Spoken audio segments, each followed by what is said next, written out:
Welcome to Telugu 360 ఛానల్కి స్వాగతం. మనకి ఈ ఉగాది సంవత్సరం పరాభవనామ సంవత్సరం 2026 సంవత్సరం. మీ అందరికీ కూడా శుభాకాంక్షలు. ప్రొఫెసర్ డాక్టర్ ముల్లపూడి సత్యనారాయణమూర్తి నేను మీకు తెలియజేస్తున్నాను. ముందుగా మనకి ఈ 2026 సంవత్సరంలో మనకి ఏ గ్రహాలు ఎక్కడున్నాయి మనం తెలుసుకునే ముందు మొట్టమొదటగా మనకి ఈ యొక్క రాజెవరు, మంత్రి ఎవరు, ఇలాంటి నవనాయకుల ఫలితాలు మనం చూద్దాం. ఇందులో రాజు గురుడు, మంత్రి కుజుడు ఈ సంవత్సరానికి, అలాగే సేనాధిపతి చంద్రుడు, సస్యాధిపతి గురుడు, ధాన్యాధిపతి బుధుడు, అర్ఘాధిపతి చంద్రుడు, మేఘాధిపతి చంద్రుడు, రసాధిపతి శని, నీరసాధిపతి గురుడు. ఈ గ్రహాలన్నీ కూడా 9 నవనాయకుల ఫలితాలు ఇక్కడ ఉన్నాయి. ఇందులో మనకి గురుగ్రహాలు మొత్తం మూడు పోర్ట్ఫోలియోస్ పరిపాలిస్తున్నాయి. ఇకపోతే కుజుడు 1, బుధుడు 1, చంద్రుడికి వచ్చేసరికి 3. ఈ విధంగా మనకి ఈ యొక్క గ్రహాలు అనేటటువంటి నవనాయకులుగా వీళ్ళు పరిపాలిస్తున్నారు. ఇక శనికి 1 ఇచ్చాం, శుక్రుడికి స్థానం లేదు. కాబట్టి ఇప్పుడు మనకి ఈ రాసుల్లో మనం 2026 సంవత్సరం చూసుకున్నప్పుడు ఈ యొక్క రాహువు కుంభరాశిలో ఉన్నాడు. అతను 1 డిసెంబర్ 2026 సంవత్సరం తర్వాత అతను మకర రాశిలోకి వస్తాడు. అలాగే సింహరాశిలో ఉన్నటువంటి కేతువు మళ్ళీ మనకి ఈ యొక్క కర్కాటక రాశిలోకి వస్తాడు. అలాగే గురుడు మిథున రాశిలో ఉన్నాడు. 2 జూన్ 2026 సంవత్సరం నుంచి ఈయన ఏం చేస్తాడంటే మనకి ఈ గురుగ్రహం ఈ యొక్క కర్కాటక రాశిలోకి వచ్చేస్తాడు.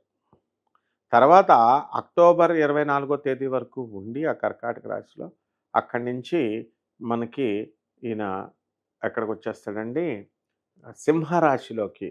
24 అక్టోబర్ దాటిన తర్వాత 24 జనవరి 2026 సంవత్సరం వరకు కూడా మనకి సింహరాశిలో ఉండడం అనేటటువంటిది జరుగుతుంది. కాబట్టి ఈ యొక్క శని వక్రించి మీనరాశిలోనే ఉంటాడు. ఈ విధంగా ఉన్నప్పుడు ద్వాదశ రాశుల వారికి కూడా ఒక్కొక్క రాశి వారికి ఏ విధంగా ఫలితాలు ఇస్తాయో మనం ఈ వీడియోలో చూద్దాం. మిథున రాశి. ఈ మిథున రాశి వారికి అందరికీ కూడా అత్యద్భుతంగా ఉండబోతుంది. జన్మంలో ఉన్నటువంటి గురుగ్రహ ప్రభావం వల్ల రకరకాల వంటలు, పిండి వంటలు, మృష్టాన్న భోజనాలు ఇవన్నీ కూడా తింటూ గడిపారు. ఇప్పుడు కాస్త ధనం మీద ఆసక్తి అనేటటువంటిది పెరుగుతుంది. ఆదాయాలు బాగా పెరుగుతాయి. ఇప్పుడు మిథున రాశి వారికి ఆదాయం 8, వ్యయం 11గా ఉంది. ఆ తర్వాత రాజ్యభుజం 1, అవమానం 7గా ఉంది. కాబట్టి ఈ రాశి వారికి అందరికీ కూడా విదేశాలకు వెళ్ళాలనేటటువంటి ఆలోచనలతో వీళ్ళు ఉండడం అనేటటువంటివి జరుగుతాయి. అలాగే విద్యార్థులు కూడా విదేశాలకు వెళ్ళాలని ప్రయత్నిస్తూ ఉంటారు. అయితే విదేశాలకు వెళ్తారు కూడా, వీళ్ళు సంపాదిస్తారు.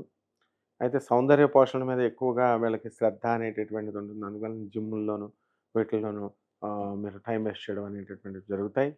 ఎముకల నొప్పులు అవి కూడా, మోకాళ్ళ నొప్పులు ఇలాంటివన్నీ కూడా రావడానికి అవకాశాలు ఉన్నాయి. అలాగే కొత్త వ్యాపారాలు చేయాలి అనేటటువంటి ఆలోచనలతో మీరు ముందుకెళ్ళడం అనేటటువంటివి జరుగుతాయి. అయితే మీరు ఆస్తుల వ్యవహారాల్లో మీ తల్లిదండ్రులు, అన్నదమ్ములతో కాస్త మనస్పర్ధలు రావడము, అయినటువంటి వాళ్ళు మిత్రులు మిమ్మల్ని దూరంగా పెట్టడము ఇలాంటివన్నీ కూడా జరుగుతాయి.